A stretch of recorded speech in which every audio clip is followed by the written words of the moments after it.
Yaa Rabbi yaa Gooftaa yaa uumaa ati nu baasi ati nu eeggati nu tiksi. Xonqaa'een biyya rakkisteetti dallaa jala dhuftee waa awwaalti yoo qabamte immoo ni boossi. Wanti biraa wanti isiniin jennu hin jiru. Qe'ee keessan eeggadhaa. Saree guddifadhaa. Waardiyyaa qacaradhaa. Yoo dadhabdan immoo dabaree buufadhaatii naannoo keessan qe'ee keessan eeggadhaa. Nama haaraa naannoo keessanitti argitanii hin beekne yoo jiraate eessaa dhufte jedhaa gaafadhaa sakattaa. Kana yoo hin taane egaa baay'ee ulfaata yeroo ammaa kana. Maqaa Abbaa kan Ilmaa kan Hafuura Qulqulluu Waaqa tokko. Amiin. Kabajamtootaa fi jaalatamtoota maatiiwwan Waaqayyoo hundumti keessan bakkaa fi lafa jirtanitti akkam jirtu galanni ulfinni Waaqayyoodhaaf haa ta'u. Nagaa kooti warreen haaraa taatanii gara chaayinaalii kanaatti dhuftan baga nagaan dhuftanii sabiskiraayib godhaa. Share godhaa viidiyoo kana immoo laayik gochuudhaan hin jalqaba. Egaa barri badeera bara akkamii keessa akka jirru dhugaa dubbachuudhaaf hin ulfaata. Kana jennee dhugaa bahuun hin ulfaata. Waaqayyoon arjummaa isaatiin eegumsa isaatiin nu eegaa jira malee akka warri falfaltootaa fi xonqaa'otaas maatonyootaa gochaa jiraniin egaa qaata addunyaan kun hundumtuu baddee garuu gaarummaa isaatiin Waaqayyoon nu eegee yoo nu gaheera galanni isaaf haa ta'u. Guyyaa har'aa kana keessatti immoo egaa bifa haaraadhaan ammas xonqaa'een yookiin immoo falfaltuun gurmeedhaan gurmaahanii hojii falfalaa hojjechuudhaaf bahanii qabamaniitu jiru. Dabalataanis immoo dhugaa jiru baasaniiru dhiifamas gaafatanii jiru. Uummanni u'uu jedhee iyyaa jira. Dawwoofneerra qabeenya keenya dhabneerra boqonnaa dhabneerra jedhee uummanni u'uu jedhee nu iyyaa jira. Asdeebiyaaniis hindaaqoo adii nutti qalu. Asdeebiyaaniis hindaaqoo gurraacha nu dawweecha masmaa nu dawwoofne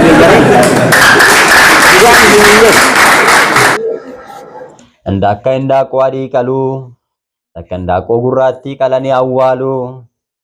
Wanti isaan hin goone hin jiru egaa. Maaluma balleesseen jedhe amara uummanni kun. Maal inni badiin keenya? Mee sakattaa ilaalaa kanaafidha yeroo hunda jabaadhaa kadhadhaa tsoomaa gaabbii galaa cubburraa fagaadhaa meenyarraa fagaadhaa gara Waaqayyootti bawaa gaafa jedhamu namni hundumtuun callisa.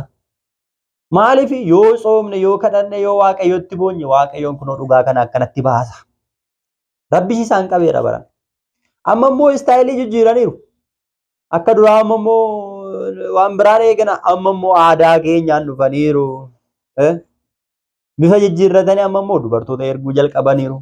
Dhiyeenya kana immoo dheengadda gaafa sanee 21 gaafa Maariyaamii jechuudha. Bifa addaatiin immoo ammas immoo xonqaa'een biraa qabamteetti. Maal xonqaa'eet akka bichaa miti. Kun immoo guruuppiidhaan amma immoo. Maal hojjechaa turan?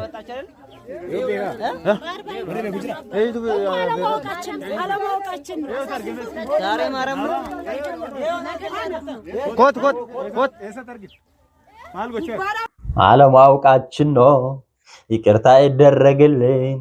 ሁለተኛ ተመልሰን እንደዚህ አይነት ስራ አንሰራም። ኢፈመኑ ጎዳ ወሶይም ቤኩም ዘደቡ ኬኛኒ ለመፋት ዴብኔ ወጂ አካናኖ ወተወተን መከላ ዱፈን ሞ ቀበመን አይ ኦሮሚያ አሉ መረጥ ማልገተን እንጀ ቢዩ መገነ ከሰት ማልገተን እንጀ ቆይ ማሉ በተሳነፈ ዮ መንኩን ነጋን ጅራቴ እኒ ቆቱ ዮ ቆታቴ ጨላ ጉዳ አርገቴ እኒ በረቱ ዮ በሩም ዘዛት የሚልካይ ማሉ መታ ሁጀታን ሁጀቴ ደልደላን ደልደለቴ እኒ ቆፈሩ ቆፍራቴ ቆታቴ ዮ ነጋን ጅራቴ ሚ ማል መታ ማሉ መነመ ጎኔ ማሎሜ አመሞ እርገማ ከናላል ግሩፕዳን ከንሳን ፈን wanne sambaatanii deemanii beekon nabira darbanii wanne ta'e waan du'a fakkaata kanatti hundi isaanii qad baatanii deemu achumaanan duukaa bu'eenanii kunoo asiin gadi namman gaafa gadi nammanan adda konatti anachiin an dhufee isaan bakka kana ququphanan isaan keessaa baluun beeku tokko dana quphante adaraa seeraa adaraa eeggiin owwaalinii kaa'in jedheen achumaan kaani sareen achiin itti dhufee sareen sun qaxxaamursiise lagan lukaa ce'an iddoo qoffaran jira hin qoffarre ganaa ofirra gatteessi kunoo ganaa awwaaluuf jecha eeshi Sarenu baga jiraate.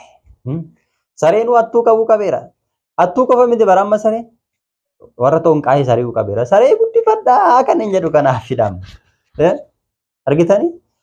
Gaafa Maaramiiti kun immoo kan ta'e. Namni qe'een jiru bataskaana deemee jedhaniitu dhaqan awwaaluudhaaf. Achumaan maal gootu an jennaan nurraa deebi'edhanii na lolanii laga ceena. Laga ceenaan laga gamaa poolisiin mana kana jala qofforuuf turani mana kana waan madde poolisii wajjin gama sanaaf illee. Asgaa kunoo gama sanaaf illee poolisii wajjin. Kanuma agartee jechaadha. Kanuma darbe. Kun xonqolaa jechaadha. Waan argite dubbatteetti shanoo. Yaa Rabbi nu baasi. Dhugaa jiru baasteetti xonqaa ittiini. Dura ba'ummaadhaan amma jarreen kana dhaqnu. Jarreen kana ilaalaa baay'atanii jiru. Baay'atanii akka nama bataskaana dhaquutti gaabii isaanii dagaddagatanii dhadhaa fi wanta immoo qabatanii dhufan. Maal fakkeessuudhaa fi aadaa irreecha Oromoo fakkeessanii akka nama irreecha deemutti xonqolaa awwaaluu dhufan.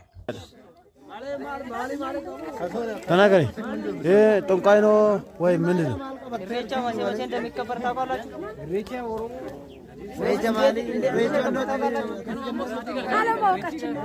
አለማወቃችን ነው። ዲዲ አልተናገርም። የዛሬ ብቻ እባክህን ጌታ እባክህ እህት ካላችሁ በእህታችሁ ጌታ እንደው እባክህ እስቲ አምጪ እናት አለኝ ነው በእናትህ እንደው እባክህ እኔ ይሁንና ይሁን የኔ ጌታ በእናትህ ጃርት አለማወቃችን ነው። ሁለተኛ አንመለስም። ችን ብቻ ይለፍ እሺ ከነ ብቻ ረኑ ደርባ ለመፋት እንደይብኑ ኦቦሌቲ ቀብደዮቴ ኦቦሌቲ ኬሲ ቀቤራ አዳ ቀብደዮቴ አዳ ኬቲሲ ቀቤራ ሹመ ከነ ብቻ ረና ደርቢ ማል ጎቹ ዳብዱ በነሳ አዳ ሰነ በሌሱ ዱፈኒ ኡመታ ከነ በሌሱ ዱፈን ጥቃ ጉዳ ሶን ጀነ ዳኤ መደበለቴ ሁንደ ሳቲፍ ወንቲ ሳን ፈልፈል ሳን ፍደኒ ዱፈን ኩን ኤኙ ማፉ እንቶ ኤጋ ወንታ ከናጅራ ኡመታ ህዝቢ ኬኛ ለመቃ ረፊና yeroon badeera barrisaa badeera yeroo jedhamee dubbatamu namni hunduu waan qoosanitti fakkaata. Kanaaf naannoo keessa sakattaa jalqaba siniin jedhe dheengadda gaafa maaramiti gochaan kun kan raawwate. Egaa dubartittiin itti jabaattee saroonni sariitee isaan booda uummannis itti dammaqee bifa kanaan qabamaniiru jechuudha. Egaa dhugaa dubbachuudhaaf kana qofa miti ammas itti fufaa karaa adda addaatiin daba isaanii falfala isaanii ammas isaan itti fufaa jiru. Waaqayyo immoo isaan qabee ifa isaan baasaa jira. Kanaafuu nutis immoo jabaannee kadhannaa gochuun barbaachisaadha. Warreen akkanaati ifa baasii isaan salphisii qaanessi ati bilisummaa dhugaa nuu kenni jennee gaafachuun barbaachisaadha. Waggoota hedduudhaaf egaa uummanni kun osoo dhugaa qabu garbummaadhaan jiraachaa kan inni ture kanaan qabameeti. Amma immoo egaa waa'ee mana amantaa uummanni afaan isaatiin barachuu qaba, uummanni afaan isaatiin lallabamuu qaba gaafa jedhamu immoo ishuma kana immoo daangeessuudhaaf immoo gama biraatiin dadhabnaan immoo xonqolaadhaan fuuldura godhuudhaaf karaa adda addaatiin egaa bifa adda addaatiin ergaa jiru. Aadaa uummata kanaa fakkeessuudhaan akka nama irreecha deemutti akka nama irreecha irreeffatutti fakkeessuudhaan dhadhaa fi waan adda addaa qabatanii buqqeettis waan ta'e qabatanii jiru. Egaa inni falfaladha kan inni of keessaa qabu. Nama meeqatu jaanja'ee nama meeqatu raata'ee karaatti kan hafe karaarra kan bahee mana isaa kan jibbee mana isaa dhiisee kan deeme maatii isaa jibbee kan deeme obboleessi firrii fi firri jaalalli dhabamee tokkummaan dhabamee nageenya dhabamee barakanni sugni dhabamee eebbi dhabamee namni rakkachaa dhiphachaa jira. Isaan egaa karaa adda addaatiin deemanii iddoo adda addaatti mana namaa jalaa awwaalanii namni akka nagaan arganne ilmoon isaa akka isaaf hin guddanne dhaltiinsaa saan isaa qeensaa akka nagaa hin taane abbaa fi haati dhiirsii fi niitiin ijoollee fi ijoolleen nageenya akka hin arganne jaalalli akka dhabamu tokkummaan akka dhabamuuf bifa kanaatiin karaa adda addaa deemanii hojii ciggaasisaa kan hojjechaa jiru. Waaqayyo immoo isaan salphisaa jira. Kanaaf jabaadhaa hundumti keessan lafa jirtanitti dammaqaa waleegaa. Yeroon kun amma yeroo itti waleeguun barbaachisuudha. Yeroon dammaquun barbaachisuudha. Yeroon kun yeroo itti waaqayyotti boo'uun barbaachisuudha jechuudha. Warreen akka kana jalaa bahuudhaa fi maaliif humna akkanaa kana kan cabsuu danda'u waaqayyoodha.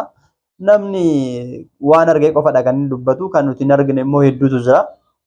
Karaa adda addaatiin dhoksaadhaan wanti awwaalamu wanti taa'u hedduutu jira waan ta'eef iyyuu isa kana jalaa miliquudhaaf immoo waaqayyotti boo'uun barbaachisaadha. Waaqayyoon nu haa gargaaru. Waaqayyoon warra akkanaa warra falfaltuu fi warra moraa kana waaqayyoon isaan haa balleessu.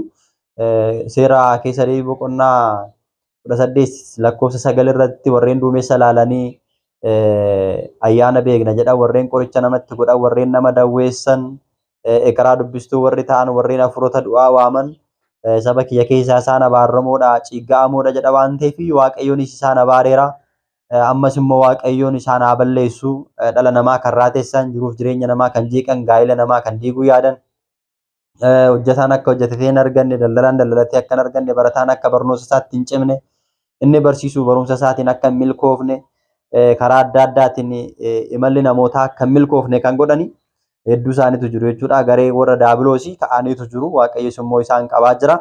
Kanaafiyyuu ammas jabaannee dhaabbachuun barbaachisaadha. Mana amantaa keenyas eeggachuun barbaachisaadha. Walii keenyas eeguun barbaachisaadha. Qe'ee keenya walii keenya eeguun barbaachisaadha jechuudha. Bifa kanaatiin eegaati yeroo ammaa kana faashina gochuudhaan hojii isaanii karaa adda addaatiin addunyaatti ba'anii ifaatiin beekamummaadhaan hojjechaa jiru waan ta'eef iyyuu wanta akkanaa bakkuma jirutti akka dhaabbatu uummanni keenya nagaa akka ta'u falfalli kun biyya keenya keessa akka baduu fi waaqayyoos kadhachuun barbaachisaadha. Gama biraatiinis immoo bifuma kanaatiin eegumsa gochuun barbaachisaadhaan dhaamsa qophii kiyyaarraati. Mee immoo bullee ilaalla immoo yeroodhaan booda maaltu dhufa kan jedhu kan walitti deebinee viidiyoo biraadhaan laallu ta'a. Waaqayyoon hunduma keessan faana ta'u isbaata Egzaabeer.